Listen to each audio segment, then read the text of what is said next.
nagkaroon kami ng pag-uusap ng mga kasama sa Makabayan Block na banggit na sa amin na opisyal na hindi tinanggap ang kanilang impeachment complaint. Refusing, it denies the Filipino people their only lawful mechanism to raise grievances against a sitting president. Impeachment is not a political favor. It is a constitutional right. Passes almost all the grounds except for treason and bribery, I guess. But culpable violation of the Constitution, betrayal of public trust, graft and corruption, high crime, these are all embodied in Marcos Jr. Binasura daw po ng Secretary of the Office of General itong ikatlong impeachment complaint ng mga Makabayan Black laban dito kay Presidente Bongbong Marcos. So, ang reaction lang natin natin mga bossing, bakit kailangan harangan o bakit kailangan i-refuse? Kung pwede namang i-accept. Ang nagko-complain naman, hindi naman yung mga makabayan mismo, kundi ang taong bayan mismo. Ang taong bayan mismo ang naghahatol kay Bongbong Marcos na matanggal na po sa pwesto bilang presidente ng bansa.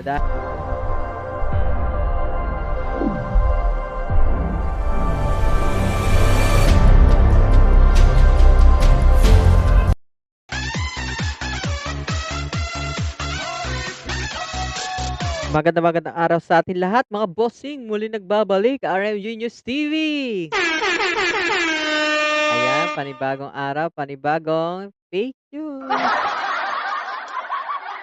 Yan, for today's video mga bossing, ang topic natin ngayon ay walang iba kundi dito kay Bongbong Marcos na kung saan ay sinampahan na naman ng ikatlo mga bossing, ikatlong impeachment. Na kung saan ni-refuse po ng Secretary of the General. Bakit kaya mga bossing? So, bago natin panoorin ang video, muli, kung di pa kayo nakasubscribe sa ating YouTube channel mga bossing, inimbitahan ko kayong mag-subscribe. Huwag mong subukan. Kailangan po yung-subscribe button para sa ganun kami updated parts na natin. So, ano pang hinintay natin mga bossing, wag na natin patumpik-tumpik pa. Umpisa natin panonood. Let's go! Kaninang umaga, nagkaroon kami ng pag-uusap ng mga kasama sa Makabayan Block na banggit na sa amin na opisyal na hindi tinanggap yung kanilang impeachment complaint.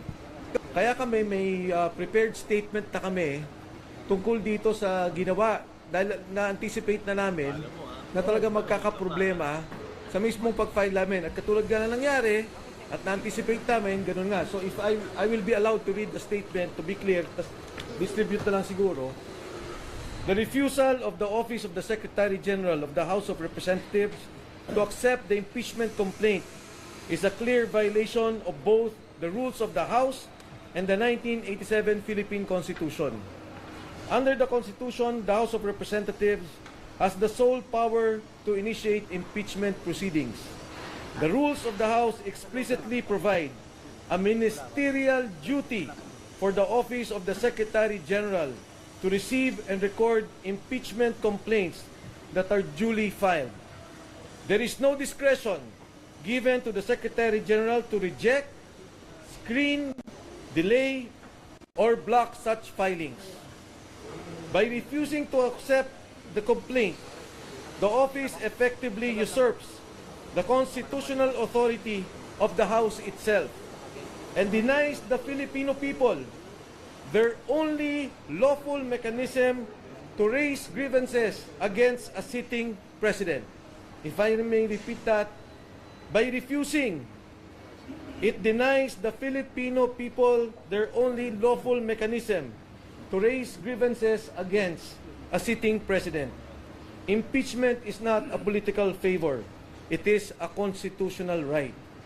It is the only formal process through which citizens, through their representatives, can seek accountability from the highest official of the land.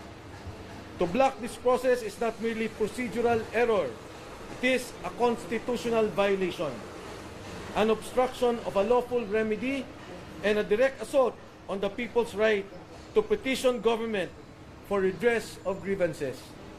The House of Representatives exists to serve the people, not to shield those in power from scrutiny. The rules are clear. The Constitution is clear. The duty is clear. And no office has the authority to silence the people's voice. Maraming salamat po at magandang hapon sa inyong lahat. If I may distribute this. Meron ako idadagdag, sandali lang, dadagdag ko lang. Yung impeachment complaint is actually a people's complaint.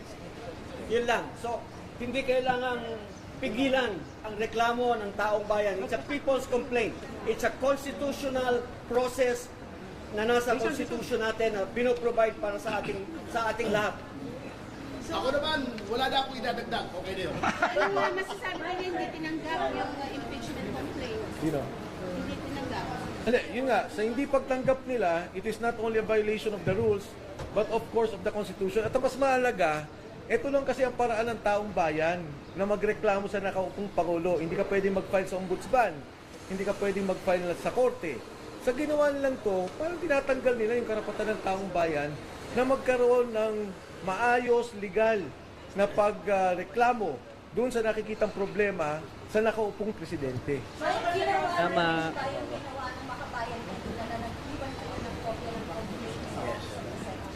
Hindi. Nag-iwan kami. Mag-iwan ba tayo? Okay. Nag-iwan kami. Pero hindi nila tinanggap. We attempted and we have recorded every possible conversation we had with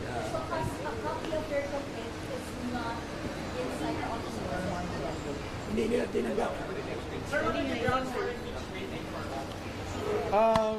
We will be discussing this at another time. Ang tingin namin, ang dapat natin pag-usapan ngayon, yung mismong, kasi yung sa maraming pagkakataon sa Korte Suprema, may decision na about impeachment complaints. In fact, the recent decision was on the Vice President. At mabigat tong hindi pagtanggap, hindi namin maintindihan. Kasi hindi naman si Secretary General Cheloy ang sinasabi ng Saligang Batas. Ang sinasabi ng Saligang Batas, yung opisina. Dapat i-receive nila yun.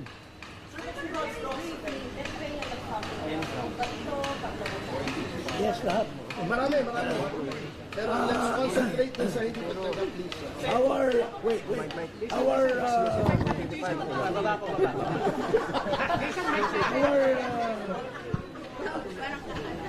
Kasi ako pause eh. Our impeachment complaint encompasses almost all the grounds except for treason and bribery, I guess. But culpable violation of the Constitution, betrayal of public trust, graft and corruption, high crimes. These are all embodied in our complaint against Marcos Jr. Ano yun? Sa ngayon, we will call for a press conference tomorrow Question kami para i-discuss yung details. Pero sa ngayon, yun yung statement namin, ang hindi pagtanggap nito. Ha? Pati yung endorser, kasi may endorser kami nandito. Pero siyempre, tatlo. Siyempre, nung nakita namin, nung na-inform kami ng Makabayan Black, and may mga kasama tayo sa Committee on Rules, dun sa nangyari, medyo nagulat na kami. In fact, nakita nyo naman, mali-mali yung dala namin. Pero kung ganito yung mangyari, napakapangit naman. Hindi maganda. Sigurado kami, yung first impeachment complaint is a scam complaint. At yung Makabayan Black, genuine complaint yun. Sinusuportahan din namin yun. Yung complaint namin is a genuine complaint, full of evidences, dapat tinanggap ng Kongreso. Sir, babalik pa kayo dito sa market? Hindi. Hindi kami babalik. Huwag ka muna mag-conclude. More or less tatlo. O ayaw ni Jing ako mag-conclude. Pero pag-isipan pa namin. Pero as of now, dapat it should have been accepted, period. No, they're not. No, they're not. Sir, ilan ang complainants at sino-sino? For the record. Ang mga complainants... Oh, yes, please. Lipat lang muna. Wait lang. Dito ka na, dito ka na. Dito ka sa parang hindi na lang dito. Dito ka na, dito kami. Si attorney na lang pala lumipat. Oo.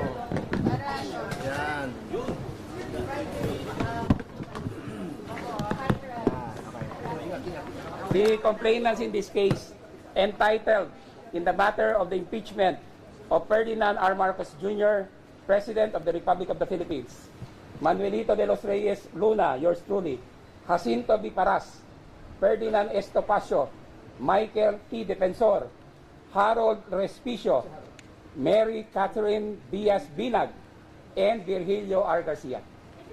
David Simpson. What is? We are not supporters of the president. We of the vice president. We are not supporters of the president, but we respect the office of the vice president because he's the elected official of the land, second highest official of the land.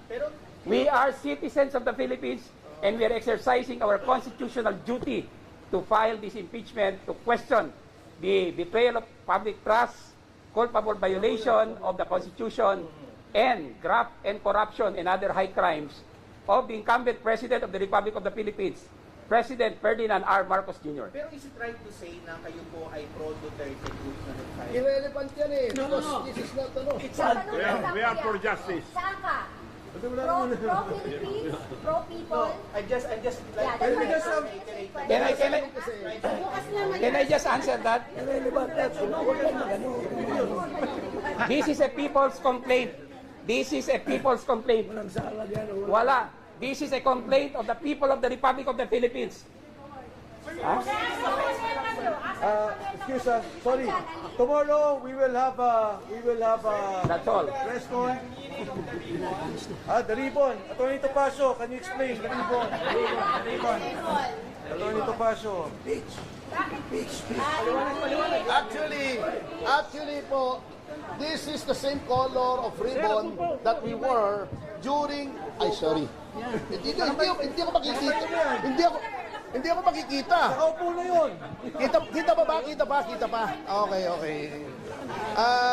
Actually, this is the same color of ribbon that we wore during the successful impeachment of then COMELEC Chairman Andres Bautista Jr. Peach to eh. Impeach. Yun lang. Lalang. Honey, one picture tayo. Sorry. One picture na lang. Ayaw pa nila until received, syempre. Kati, one picture na lang tayo. No, okay. Tomorrow na po. We will lahat seryoso eh. Our lawyer, ikaw ang humawak. Ikaw ang humawak. Bigyan niyo lang isang kopya si Manong. Hawakan niyo po yun. We would also like to thank Manong Chavit Singson for the moral support. Hindi complain na siya. Complain na also. Hindi, siyempre, moral support din. Go. Ano nandyan? Doon sa... Mare, No, governor is part of the impeachment of the complaint. si Aaron, teka muna, mamaya ka na mag-live kasi. Is the complaint related to the infrastructure? All the budget. The entire budget. All the budget. Bukas na po. 2023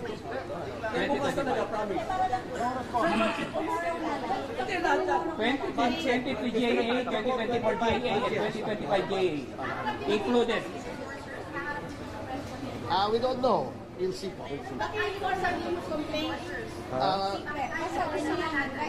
Secret. Hindi. Hinahanap sila eh.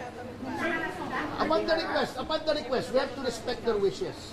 Thank you everyone. Salamat. Bukas na po, bukas na. Nagka-complaint ka na. Okay, thank you. And then, Pogi ni Manang Chavit. So, ayun na mga bossing. Dito na natin natatapos ang panonood. Bali, nakakatuwa lang, no? Sa kabila ng mga nangyayari, nakagawa pa rin magbiro ni itong si Attorney Topacio.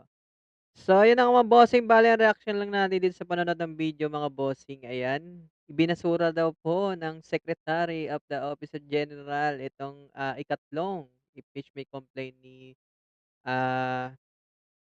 ng mga Makabayan Black laban dito kay Presidente Bongbong Marcos. So, ang reaction lang natin ng team mga bossing, bakit kailangang harangan or bakit kailangang refuse? Kung pwede namang i-accept eh. Ang nagko-complain naman hindi naman yung mga makabayan mismo, kundi ang taong bayan mismo.